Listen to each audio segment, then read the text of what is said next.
has time to do a lot of thinking. And then maybe think about the woman in Bangladesh, think about the side, and think about other things that don't matter. But part of the mending for me is that space to think more clearly and more deeply. Which is also, I think, was Ross's point about how I was like, oh gosh, this is like my phone. I can't get away from this. There's a counter there that spending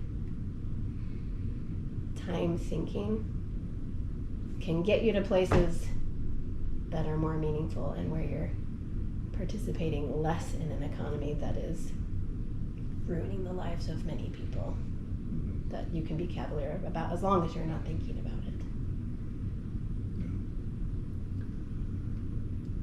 So I'm not a mender. A lot of people aren't. True. What would you recommend for us folks who might be interested in learning, like where should I start learning about mending, learning to mend? That's a great question. I mean, if there's some article of clothing that you love, that you're like, if your sweatshirt has like a rip that's starting to happen, or you snagged it on some, if there's some article of clothing you're like, oh, this is kind of my favorite thing that I wear, I would start there. And what I would recommend is just look at it and be like, how in the world would I fix this? And think about it for a while. Beyond that, I would ask anyone you can think of that has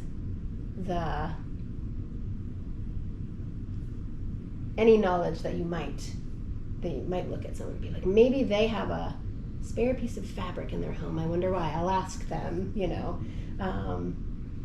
and then you can, I could help you be a mender, Theo. I think many people have the skills, but I think if you're looking at your thing, you're like, I really like this thing, how should I fix it?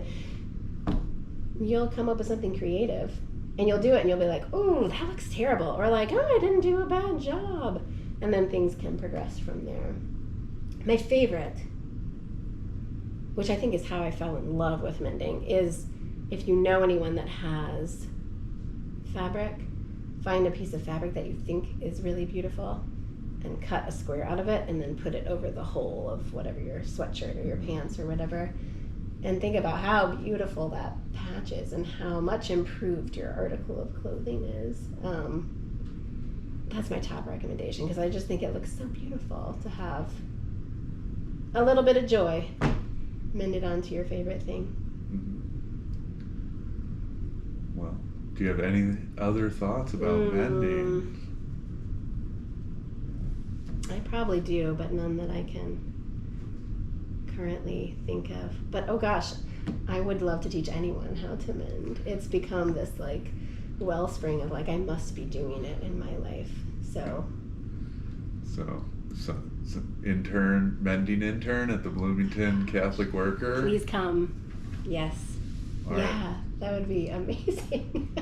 We'll plug that. We could send that out over the Catholic Worker email list. Yeah, that would be great. And I still have so many types of ways of mending. I don't know how to crochet, and Kyla can crochet, so she fixes the wash rags. I'm like, I don't know how you would do that. So I also am excited that there's this whole world that I will slowly figure out. That's also an exciting kind of hill to be walking up. Yeah. Sometimes you don't know how much you don't know. Great. Thanks, Theo.